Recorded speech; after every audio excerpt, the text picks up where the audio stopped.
ಒತ್ತಡದ ಪೊಲೀಸ್ ಕೆಲಸದಲ್ಲಿದ್ದರೂ ನೆಚ್ಚಿನ ಕ್ರೀಡೆಯನ್ನು ಮರೆಯದೆ ದಿನನಿತ್ಯದ ಪರಿಶ್ರಮದಿಂದ ರಾಷ್ಟ್ರೀಯ ಅಂತಾರಾಷ್ಟ್ರೀಯ ಹಲವು ಮೆಡಲ್ಗಳನ್ನು ತನ್ನದಾಗಿಸಿಕೊಂಡು ಇದೀಗ ಕ್ರೀಡಾ ವಿಭಾಗದಲ್ಲಿ ಹಳೆ ಮೈಸೂರು ಭಾಗದಲ್ಲಿ ಪ್ರಪ್ರಥಮ ಗೌರವ ಡಾಕ್ಟರೇಟನ್ನು ಒಬ್ಬ ಪೊಲೀಸ್ ಪೇದೆ ಅಂದರೆ ಮೈಸೂರು ನಗರ ಪೊಲೀಸ್ ವ್ಯಾಪ್ತಿಯ ದೇವರಾಜ ಪೊಲೀಸ್ ಠಾಣೆಯ ಮುಖ್ಯ ಪೊಲೀಸ್ ಪೇದೆ ಈಗ ಕ್ರೀಡಾ ವಿಭಾಗದಲ್ಲಿ ಗೌರವ ಡಾಕ್ಟರೇಟನ್ನು ಕೂಡ ಪಡ್ಕೊಂಡಿರ್ತಕ್ಕಂಥದ್ದು. ನನ್ನೊಟ್ಟಿಗೆ ಪೊಲೀಸ್ ಪೇದೆ ಅಂತ ನಾಗೇಂದ್ರ ಅವರು ಇದ್ದಾರೆ. ನಾನು ಮಾತನಾಡಿಸ್ತಾ ಹೋಗ್ತೀನಿ. ಸರ್, ಮೊದಲನೇ ಕ್ರೀಡಾಪಟು ಅಥವಾ ಮೊದಲನೇ ವ್ಯಕ್ತಿ ಸ್ಪೋರ್ಟ್ಸ್ ವಿಭಾಗದಲ್ಲಿ, ಅದರಲ್ಲೂ ಕೂಡ ನಮ್ಮ ಹಳೆ ಮೈಸೂರು ಭಾಗದಲ್ಲಿ ಕ್ರೀಡೆಗೆ ಡಾಕ್ಟರೇಟನ್ನು ಪಡ್ಕೊಂಡಿರ್ತಕ್ಕಂಥ ವ್ಯಕ್ತಿ, ಎಷ್ಟು ಹೆಮ್ಮೆ ಇದೆ ಸರ್? ಸರ್, ತುಂಬ ಖುಷಿ ಆಗ್ತಾಯಿದೆ. ಹಲವು ವರ್ಷಗಳ ನಿರಂತರ ಪರಿಶ್ರಮ. 2017 ಫಸ್ಟು ಸ್ಟೇಟ್ ಮೆಡಲ್ ಆಗಿದ್ದು, ಅಲ್ಲಿಂದ ನಂತರ ನ್ಯಾಷನಲ್ ಪ್ಲೇಸ್ ಆಗ್ತು, ನಂತರ ಇಂಟರ್ನ್ಯಾಷನಲ್ಗೆ ಹೋಗಿದೆ. ಭಾಳಷ್ಟು ಇಂಟರ್ನ್ಯಾಷನಲ್ ಮೆಡಲ್ ಆಯಿತು. 2 ವರ್ಷಗಳ ಹಿಂದೆ ಫಿಲಿಪೈನ್ಸ್ನಲ್ಲಿ ನಡೆದಂಥ ಏಷ್ಯನ್ ಮಾಸ್ಟರ್ ಅಥ್ಲೆಟಿಕ್ಸ್ ಕ್ರೀಡಾಕೂಟದಲ್ಲಿ 400 ಮೀಟರ್ ಓಟದ ವಿಭಾಗದಲ್ಲಿ ಬೆಳ್ಳಿಯ ಪದಕವನ್ನು ಪಡೆದು ಇಡೀ ನಮ್ಮ ಮೈಸೂರು ಪೊಲೀಸ್ ಯೂನಿಟ್ಗೆ ಒಂದು ಗೌರವವನ್ನು ತಂದುಕೊಟ್ಟಿದ್ದೇನೆ. ಹಾಗೆ ನನ್ನ ಹಲವು ವರ್ಷಗಳ ಒಂದು ಪರಿಶ್ರಮದಿಂದ ಇವತ್ತು ನನಗೆ ಗೌರವ ಡಾಕ್ಟರೇಟ್ ಸಿಕ್ಕಿರ್ತಕ್ಕಂಥದ್ದು ತುಂಬ ಸಂತೋಷ ಆಗ್ತಾಯಿದೆ ಸರ್. ಚೆನ್ನೈ ಗ್ಲೋಬಲ್ ಯೂನಿವರ್ಸಿಟಿ ಅಂತ. ಸರ್, ನಿಮ್ಮ ಬದುಕಿನಲ್ಲಿ ಈ ಕ್ರೀಡೆ ಅನ್ನುವಂಥದ್ದು ಸೇರಿಕೊಂಡಿದ್ದು ಯಾವಾಗ ಅಂತ, ಹೇಗೆ ಅಂತ? ಸರ್, ನಾನು ಮೂಲತಃ ಪ್ರೈಮರೀಸ್ ಮತ್ತು ಹೈಸ್ಕೂಲಿಂದ ನಾನು ಒಬ್ಬ ನೆಚ್ಚಿನ ವಾಲಿಬಾಲ್ ಆಟಗಾರ ಆಗಿದ್ದೆ.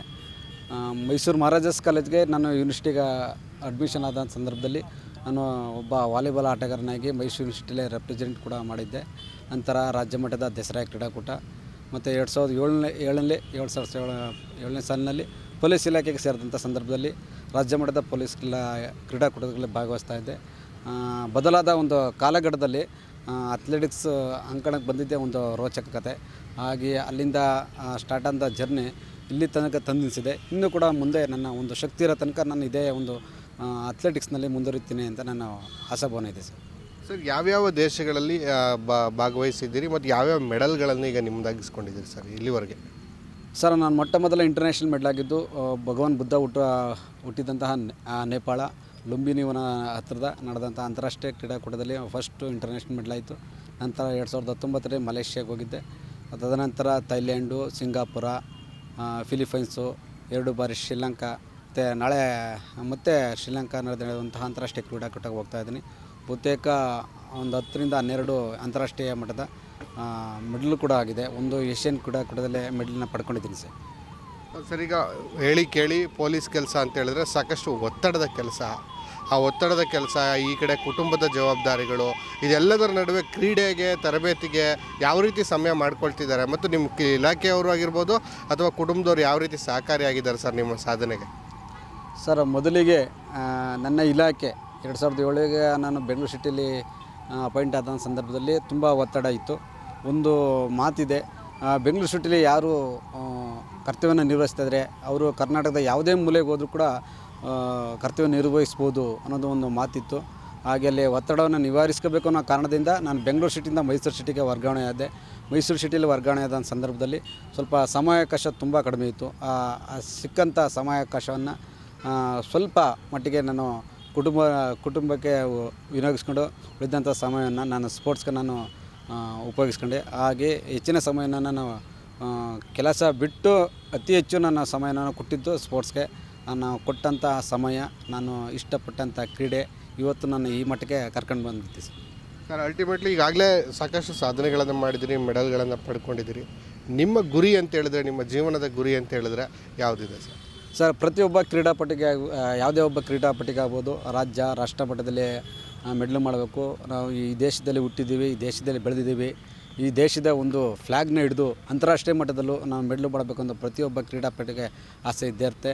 ಅನಂತರ ಅವರು ಅಂತಾರಾಷ್ಟ್ರೀಯ ಮಟ್ಟದಲ್ಲಿ ಮೆಡಲ್ ಮಾಡಿದ ನಂತರ ಏಷ್ಯನ್ ಕ್ರೀಡಾಕೂಟ ಆಗಿರ್ಬೋದು ಮತ್ತು ಅವರ ಜೀವನದ ಕಡೆಯಾಗಿ ಒಲಿಂಪಿಕ್ಸ್ಗೆ ಹೋಗಬೇಕು, ಭಾಗವಹಿಸಬೇಕು. ಅಲ್ಲಿ ಜಗತ್ತಿನ ಎಲ್ಲ ದೇಶಗಳು ಭಾಗವಹಿಸಂತಹ ಆ ಈವೆಂಟ್ನಲ್ಲಿ ನಾವು ಕೂಡ ಮೆಡಲ್ ಮಾಡಬೇಕು ನಾವು ಪ್ರತಿಯೊಬ್ಬ ಕ್ರೀಡಾಪಟುಗಳ ಆಸೆ ಇರುತ್ತೆ. ಹೀಗಾಗಿ ನನಗೆ ಬಹುಶಃ ಈಗ 44 ವರ್ಷ ದಾಟಿರೋದ್ರಿಂದ ನಾನು ಜೂನಿಯರ್ ಅಲ್ಲ, ಈಗ ನಾನು ಹಿರಿಯರ ಕ್ರೀಡಾಕೂಟ ಅಂತ ಪರಿಗಣಿಸ್ತಾ ಇದ್ದಾರೆ. ಆ ಹಿರಿಯರ ಕ್ರೀಡಾಕೂಟದಲ್ಲಿ ಇಲ್ಲಿ ತನಕ ನಾನು ಭಾಳಷ್ಟು ಅಂತಾರಾಷ್ಟ್ರೀಯ ಮಟ್ಟದಲ್ಲಿ ಭಾಗವಹಿಸಿದ್ದೀನಿ. ಮುಂದೆ ವರ್ಲ್ಡ್ ಚಾಂಪಿಯನ್ ಹಿರಿಯರ ಕ್ರೀಡಾಕೂಟದಲ್ಲಿ ಭಾಗವಹಿಸಿ ಅಲ್ಲಿ ಮೆಡ್ಲ್ ಮಾಡಬೇಕು ಅನ್ನೋದು ತುಂಬ ಆಸೆ. ಅದು ಆಸೆ ಇದೆ.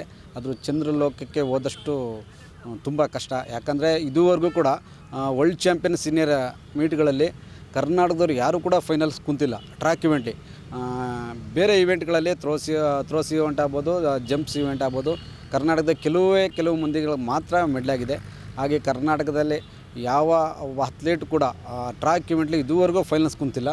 ಹಾಗೆ ಅದು ಫೈನಲ್ಸ್ ಕೂರಬೇಕು. ಆ ಫೈನಲ್ಸಲ್ಲಿ ಟಾಪ್ 8 ಸ್ಕ್ರೀನ್ ಬಂದಾಗ ನಾನು ಇಂಡಿಯಾ ಬಾವುಟನ ಎತ್ತಿಡಬೇಕು ಅನ್ನೋದು ನನ್ನ ಒಂದು ಜೀವನದ ಗುರಿ ಆಗಿದೆ. ಇನ್ನೆರಡು ವರ್ಷ ಇದೆ. ನಾನು ಹಿರಿಯ ಅಧಿಕಾರಿಗಳನ್ನ ಭೇಟಿ ಮಾಡಿದ್ದೀನಿ. ನಮ್ಮ ಕಮಿಷನ್ ಮೇಡಮ್ ಆಗಿರ್ಬೋದು, DCP 1 ಮತ್ತು DCP ಸಾಹೇಬರು ಮತ್ತು ನಮಗೆ ಸಂಬಂಧಪಟ್ಟ ACP ಸಾಹೇಬ್ರುಗಳು ಮತ್ತು ಇನ್ಸ್ಪೆಕ್ಟರ್ ಸಾಹೇಬ್ರ ಗಮನಕ್ಕೆಲ್ಲ ತಂದಿದ್ದೀನಿ. ನನ್ನ ಕ್ರೀಡಾ ಬಗ್ಗೆ ಎಲ್ಲ ಆಕ್ಟಿವಿಟೀಸ್ ಅವ್ರಿಗೆ ತಿಳಿಸಿದ್ದೀನಿ. ಹಾಗೂ ಅವರು ಕೊಟ್ಟಿರೋ ಒಂದು ಭರವಸೆ ಏನಂದರೆ, ನಿಮ್ಮ ಸ್ಪೋರ್ಟ್ಸ್ಗೆ ಯಾವುದೇ ರೀತಿ ನಾನು ಅಡೆತಡೆ ಮಾಡಲ್ಲ, ಇಲಾಖೆಯಿಂದ ಸಹಾಯ ಆಗ್ಬೋದು, ಪ್ರಾಕ್ಟೀಸ್ಗೆ ನೀನು ಅನುಕೂಲ ಆಗ್ಬೋದು ಮಾಡಿಕೊಡ್ತೀನಿ ಅಂತ ಹೇಳಿದ್ದಾರೆ. ಹಾಗೆ ಅವರು ಯಾವ ರೀತಿ ಸಹಕಾರ ಮಾಡ್ತಾರೆ ಅಂತ ನಾನು ಕಾದು ನೋಡ್ತಾ ಇದ್ದೀನಿ ಸರ್. ವೇಗವಾಹಿನಿ ಕೂಡ ನಿಮಗೆ ಶುಭ ಹಾರೈಸುತ್ತೆ. ನಿಮ್ಮ ಏನು ಕನಸಿದೆ ವರ್ಲ್ಡ್ ಚಾಂಪಿಯನ್ಶಿಪ್ಪಲ್ಲಿ ಈ ಭಾರತದ ಬಾವುಟವನ್ನು ಎತ್ತಿ ಹಿಡಿಬೇಕು ಅನ್ನೋಂಥದ್ದು ಅದು ಸಾಕಾರ ಆಗಲಿ ಅಂತ ನಿಮಗೂ ಕೂಡ ಆಸೆ. ಧನ್ಯವಾದಗಳು. ಇದಿಷ್ಟು ಕ್ರೀಡಾ ವಿಭಾಗದಲ್ಲಿ ಗೌರವ ಡಾಕ್ಟರೇಟನ್ನು ಪಡೆದು ಕೀರ್ತಿಯನ್ನು ತಂದಿರತಕ್ಕಂತಹ ಪೊಲೀಸ್ ಪೇದೆ ನಾಗೇಂದ್ರರವರ ಮಾತಾಗಿರ್ತಕ್ಕಂಥದ್ದು. ಕ್ಯಾಮ್ರಾ ಪರ್ಸನ್ ಸೂರಜ್ ಜೊತೆ ಸಂದೀಪ್ ಕುಮಾರ್, ಅಶ್ವವೇಗ ನ್ಯೂಸ್, ಮೈಸೂರು.